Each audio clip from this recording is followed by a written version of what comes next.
Assalamualaikum warahmatullahi wabarakatuh. Waalaikumsalam warahmatullahi wabarakatuh. Selamat datang di podcast KKN 98 teman-teman sekalian. Terima kasih kepada Bapak Muholil selaku narasumber kita di podcast kali ini. Bagaimana kabarnya, Pak? Alhamdulillah sehat, Mbak. Untuk teman-teman pendengar juga sekalian, harap tetap menjaga kesehatan di era gempuran pandemi kali ini. Sebelum bincang-bincang lebih jauh, di sini saya Nadiatul Muna selaku moderator yang akan memimpin berjalannya podcast kali ini. Dan narasumber kita yang luar biasa ini, yaitu Bapak Muholil yang sudah berkenan untuk menjadi narasumber di podcast kali ini. Terima kasih banyak, Pak. Insya Allah. Sebelum kita berbicara lebih lanjut tentang apa yang akan kita bicarakan di podcast kali ini, izinkan saya untuk membacakan biodata dari narasumber kita yang luar biasa kali ini. Dengan nama Bapak Muholil, tempat dan tanggal lahir Semarang 3 Juni tahun 1963 dengan alamat di Desa Kemawi RT 1 RW 1 Kecamatan Sumawono Semarang. Untuk pendidikan formal MI di Desa Losari Sumawono, MTS di Candi Kecamatan Ambarawa, dan pendidikan terakhir beliau berada di Pesantren Yanbu'ul Quran Kudus. Pengalaman organisasi sebagai Kepala Madrasah Diniyah Al-Falah tahun 1992 sampai 2005, lalu menjadi Badan Koordinasi Madin Kos Kecamatan tahun 1998 sampai 2003, dan juga sebagai penasehat takmir masjid di Desa Kemawi. Moto hidup beliau adalah istiqomah dalam ibadah serta rajin dalam bekerja. Baik, terima kasih. Untuk kali ini tema yang akan kita bawakan adalah implementasi peran wali songo di era milenial. Nah, ngomongin tentang era milenial nih, kita ini adalah salah satu dari bagian dari era milenial, karena seiring kemajuan zaman kita juga harus lebih tanggap dengan teknologi, tetapi juga harus paham dengan agama. Memasuki pertanyaan pertama, Pak, menurut pandangan Bapak nih, strategi dakwah wali songo yang seperti apa yang mampu menggait masyarakat Indonesia sehingga mereka mudah untuk menerima ajaran Islam? Ya. Terima kasih, Mbak ya. Assalamualaikum warahmatullahi wabarakatuh. Waalaikumsalam warahmatullahi wabarakatuh. Ya, saya coba pertanyaan dari Bapak dari saya jawab. Jadi istilah wali songo itu memang dia itu berdakwah khususnya di tanah Jawa ini menggunakan beberapa metode, menggunakan beberapa materi-materi yang dia siapkan. Dalam artian memang wali songo itu bisa dibilang wali itu yang istilahnya kan yang diunggulkan, bisa dibilang sunan itu orang yang dihormati. Jadi untuk pengembangan daripada wali songo tersebut itu pertama menggunakan cara itu memang sopan santunnya dikedepankan. Jadi akhlaknya itu istilahnya itu memang benar-benar diterapkan untuk menghadapi kemajemukan masyarakat khususnya di tanah Jawa. Jadi kaitannya keberhasilan apapun itu memang kalau diukur itu pertama itu memang dari akhlak, sopan santun. Jadi hal itulah yang bisa langsung diterima oleh masyarakat atau khalayak untuk khususnya masyarakat Jawa dalam umumnya kayak gitu, Pak. Berarti melalui pendekatan akhlak itu sendiri. Pendekatan akhlak. Benar sekali. Lalu jika dihubungkan dengan peran wali songo sebagai pembawa misi ajaran Islam, apakah strategi tersebut juga relevan jika diterapkan pada tokoh agama lainnya di era sekarang, khususnya di Desa Kemawi yang bisa dilihat itu keberagamannya sangat kental sekali ya, Pak? Saya pikir sangat relevan, Pak, dalam hal itu. Saya pikir apalagi sekarang era milenial ini memang sorotan dari masyarakat umum itu kadang-kadang itu tidak menyoroti dari keilmuan, menyoroti dari sisi istilahnya kesopan santunan beliau, katakanlah sopan santunan yang mau menyebarkan dalam artian dakwah. Jadi kalau udah masyarakat udah terkena istilahnya itu orang itu sopan santunnya bagus, nah nanti orang masyarakat itu bisa bertanya, nah dengan latar belakang apa, karena dia tuh dipandang baik sama seseorang walaupun kemajemukannya tetap ada yang di masyarakat tentu saja lah, Mbak ya ada agama itu kan memang ada Islam, ada Kristen, ada Hindu dan sebagainya itu kan, tapi kan melihat seseorang itu kalau sopan santun, dia justru malah pertama bertanya.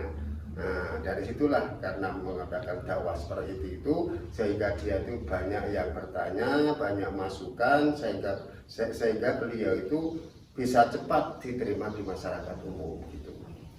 Benar sekali, karena dengan pendekatan akhlak, mau akhlaknya bagus tapi kurang diterapkan juga tidak bisa memberikan efek dan juga tidak memberikan ketertarikan untuk masyarakat untuk bertanya ajaran seperti apa sih yang telah beliau bawakan, bahkan berpengaruh ke kepribadian beliau, begitu ya Pak? Iya. Nah, di Desa Kemawi sendiri, apakah ada kegiatan yang mencerminkan ajaran Wali Songo yang masih tetap eksis hingga sekarang? Dan bagaimana respon masyarakat ketika dihimbau untuk mengikuti kegiatan tersebut?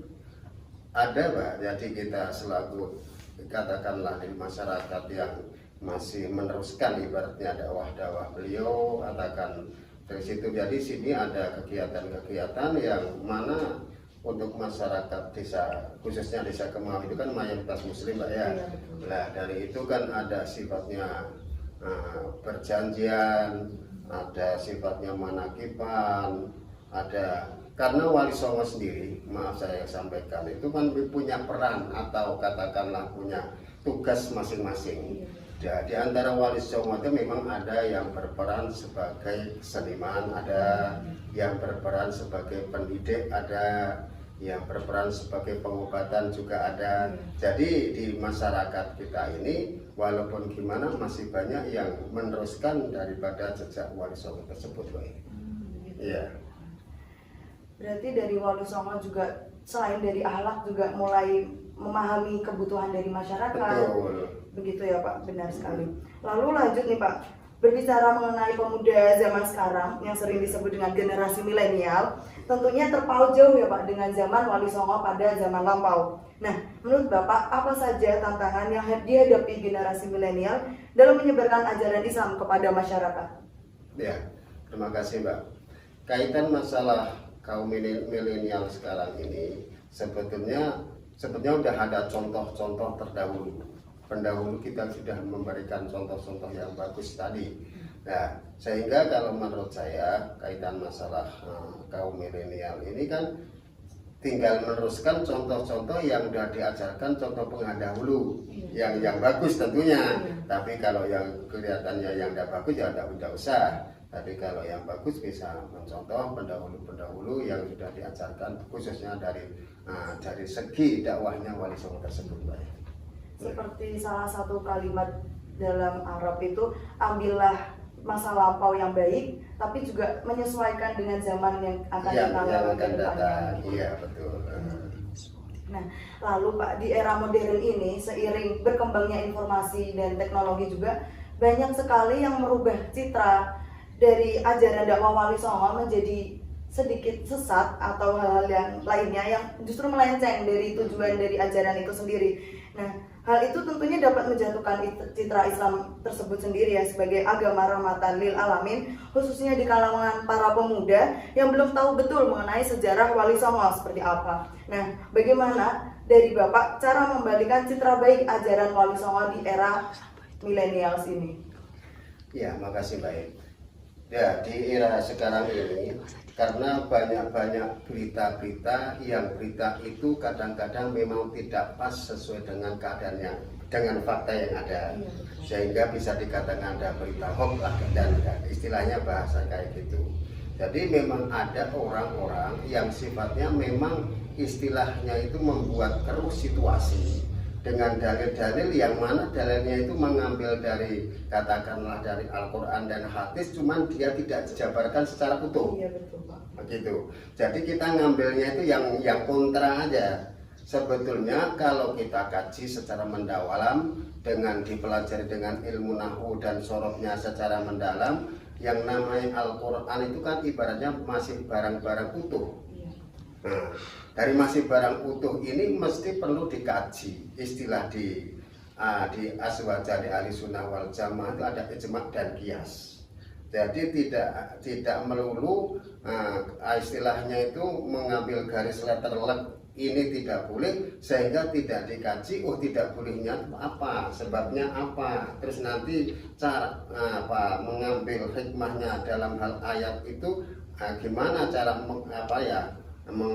diuraikan, penguraiannya secara jabarannya itu apa. Jadi kadang-kadang orang itu memotong satu kata ayat, tapi untuk disebarkan, terutama dalam sekarang ini kan era-era di elektronik ini kan semua orang bisa melihat, tapi di situ mestinya itu harus bisa istilahnya itu mengkaji ulang atau belajar lah, istilahnya belajar. Karena yang namanya belajar kita panjang sedikit itu kaitan masalah musafahah. Kalau kita kaitkan dengan musafahah itu kan istilahnya berguru, mencari guru. Istilahnya mbaknya itu ada dosennya. Nah, dari musafahah itu ada 3 golongan. Nah, musafahah itu yang pertama itu antara murid sama guru itu membawa buku atau membawa kitab, dalam artian itu bisa duduk berdua atau bisa duduk satu meja, bisa bertanya kepada sang kiai atau sang guru. Itu yang pertama. Yang kedua, memang bisa musafahah lewat istilahnya media, katakanlah itu TV ataupun HP dan lain sebagainya, itu bisa dikatakan musafahah, bisa juga bermanfaat juga. Tapi kan kita ini tidak bisa langsung bertanya ya kan kepada moderatornya, kepada gurunya, kepada kiainya. Itu yang kedua. Yang ketiga, kadang-kadang kita ngikut-ngikutan aja, tidak tahu salah silsilahnya, tidak tahu ibaratnya itu dari hadis yang sahih dan yang tidak, sehingga kita tidak bisa membedakan itu yang hak ataupun yang batil, atau yang baik atau yang buruk, gitu baik.